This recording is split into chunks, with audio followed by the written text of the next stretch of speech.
Hello and welcome. My name is Casper Hansen, and today I'm gonna tie my version of the famous Ally shrimp in a tubefly edition.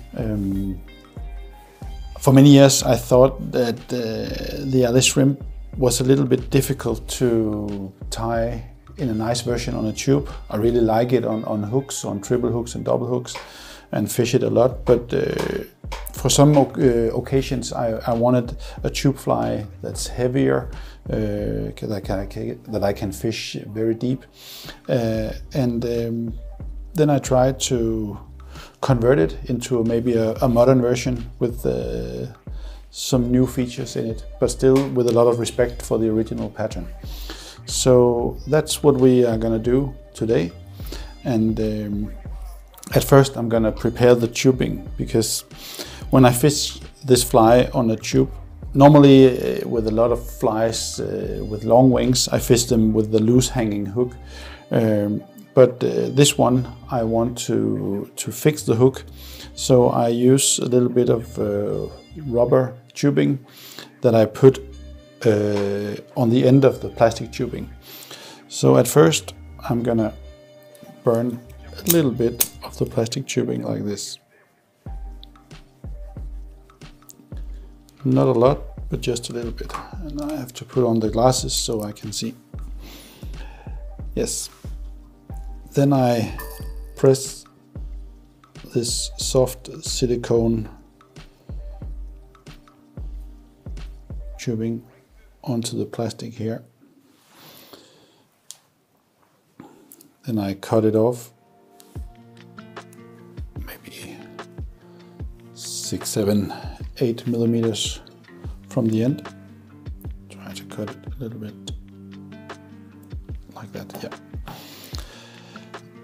I tie my Ally shrimp tube on a 6 millimeter tungsten tube. That gives me quite a heavy fly, but really nice on the deeper part of the rivers, where I can fish it deep and slow and with a lot of movement when I strip the fly. I put on some super glue here that I also press up against the silicone tubing so that it all stays in the same place. Then I cut the plastic tubing here, maybe 6 millimeters in front of the tungsten tube. Burn it a little bit as well.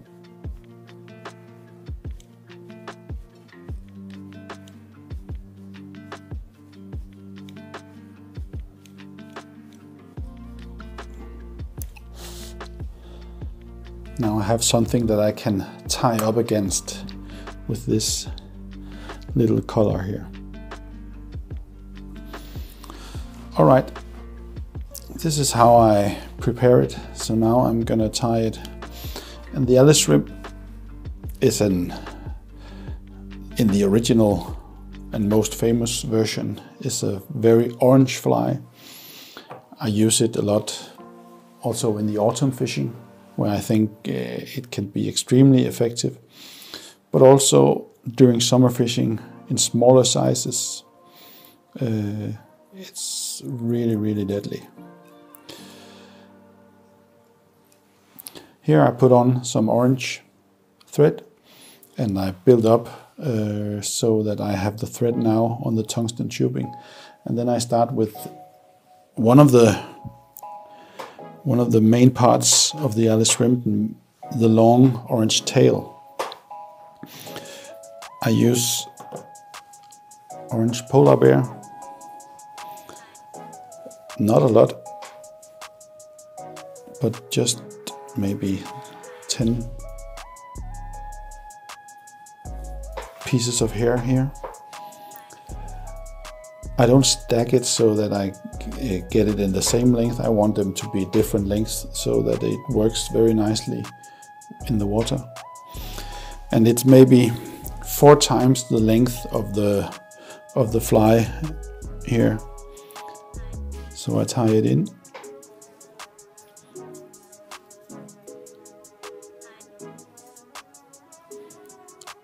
top of the tube.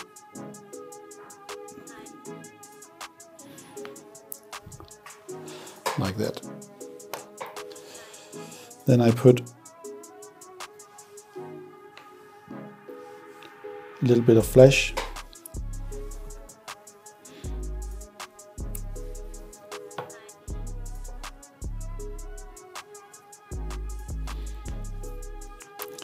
A little bit of flesh in the tail as well.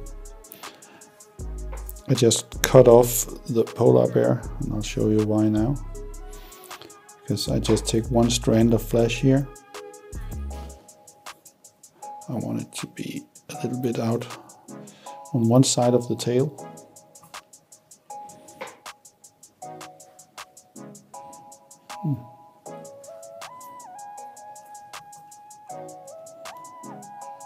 Here, like that. And then I'm just gonna pull it around here. It's a little bit tricky. Like that. And on the other side, I just use some pearl crystal flesh. I think it's an orange pearl color, this one.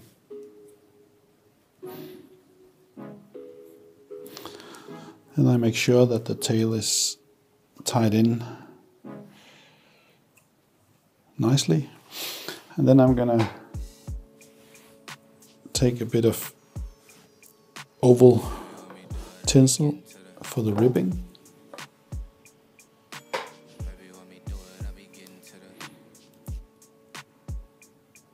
Tie it in under the tail.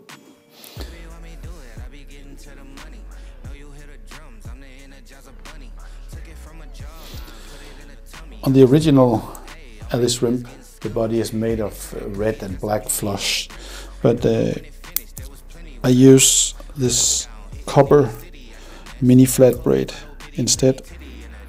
I think it gives a really nice color to the fly, and I think it's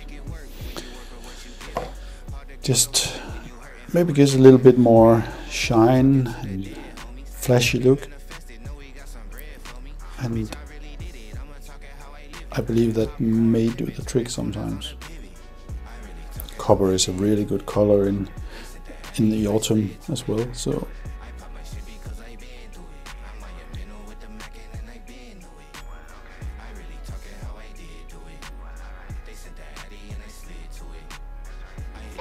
go back all the way to the tail and then up to the front again.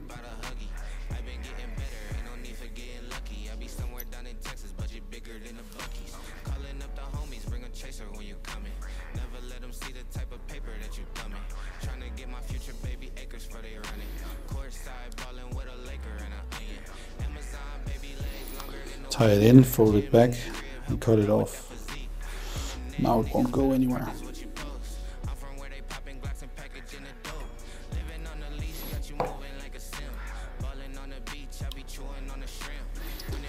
Then I am gonna put on some dubbing on the front part of the body. So instead of red and black, I go with copper and a bit of black dubbing. I think this gives the fly a little bit more volume.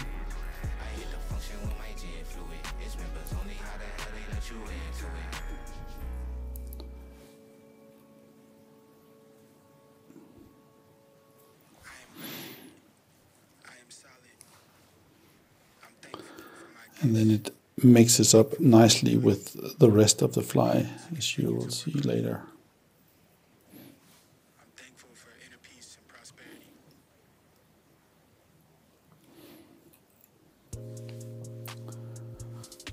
Like that. Now I've made the body, I'm just gonna take the ribbing here, and to lift the tail a little bit, I'm gonna put on one turn here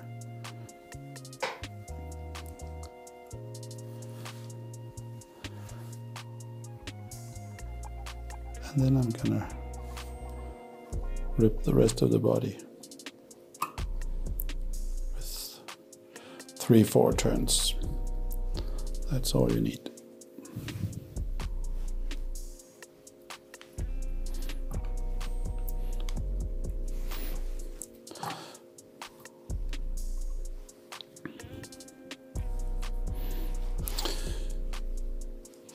To make sure you don't build too big heads when you tie in your oval tinsel, you can just unwrap the tinsel part and the core part here.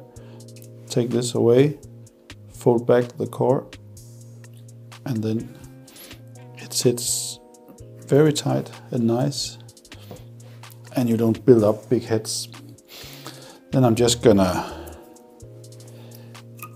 brush the jobbing just a little bit.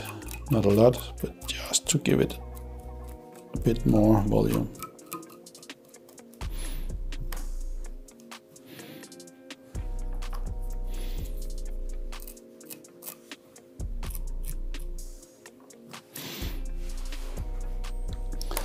Now I'm going to tie in the first part of the wing. I use some, I don't know, some soft hair in a natural gray color, which looks quite a lot like the silver-tipped squirrel, but it has a little bit more volume and movement. Especially when it's wet compared to the squirrel. The wing on the Ally shrimp is very short and doesn't have to be built up in a lot of wings. So I tie in this first wing on the length of the body and the silicone tubing. I try to put it in so it sits on the same place as the tail, like that.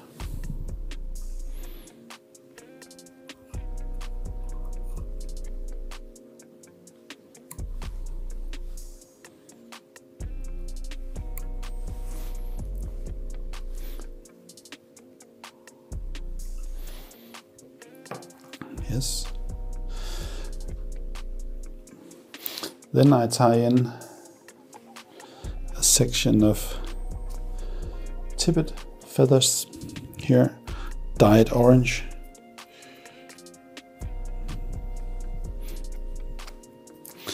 It's almost like a little roof or something like that. So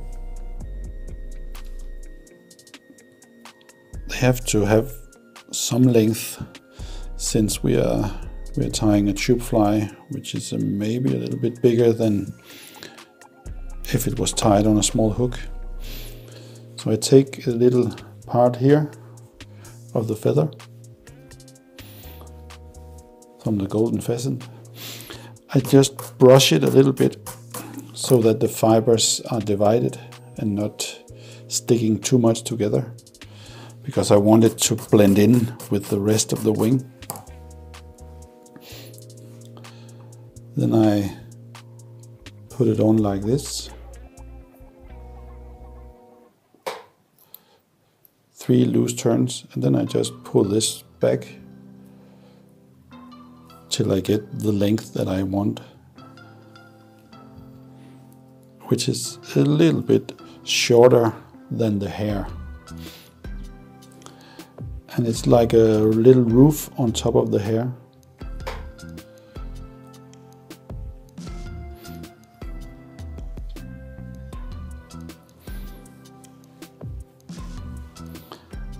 Like that. Maybe even a little bit shorter.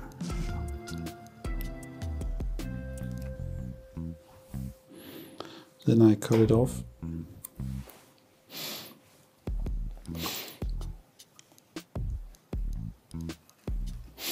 And then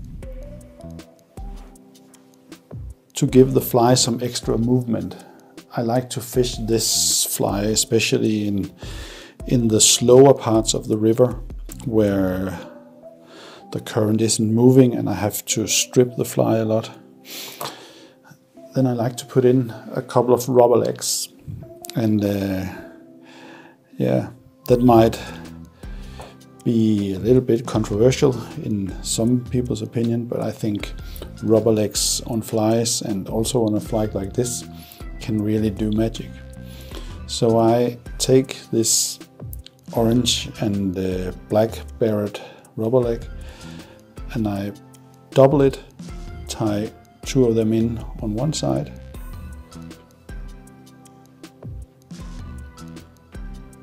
make sure that they are placed where I want them to be. A few tight turns, and then I pull them to the other side, tie them in where I want them to be.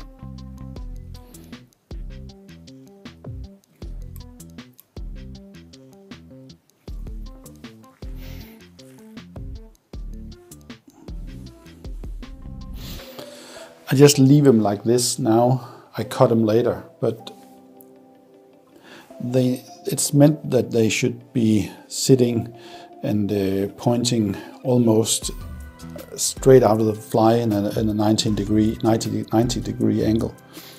So when I strip the fly, get a lot of movement from these rubber legs in a combination with the hackle.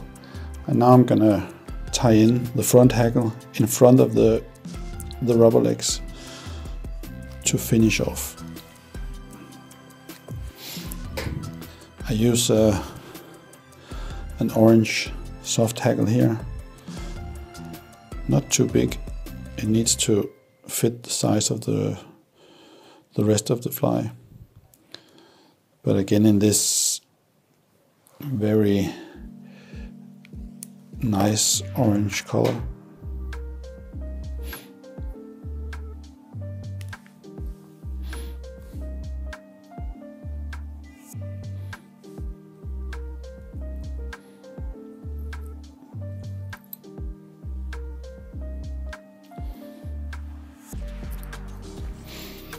Before I turn the hackle, I just gonna use my knife on the fibers here so that they are all pointing in the same direction, and then I turn the hackle here around in front of the rubber legs and in front of the wing.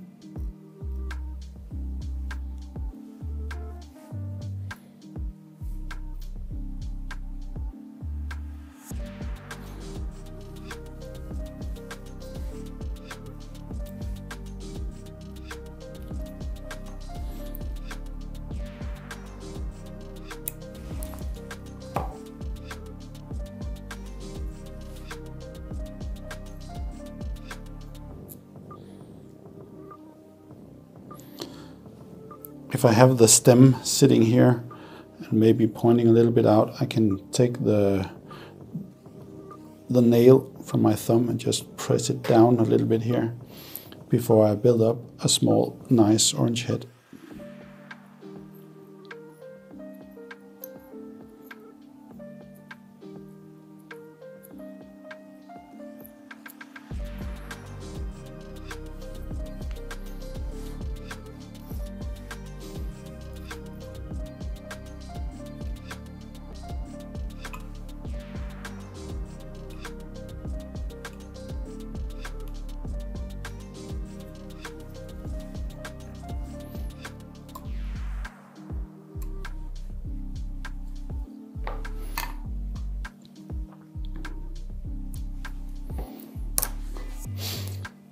Now the fly is almost done. Now I just take the rubber legs here forward and cut them in the same length, which is maybe just a little bit longer than the hackle fibers, so that they stick out here.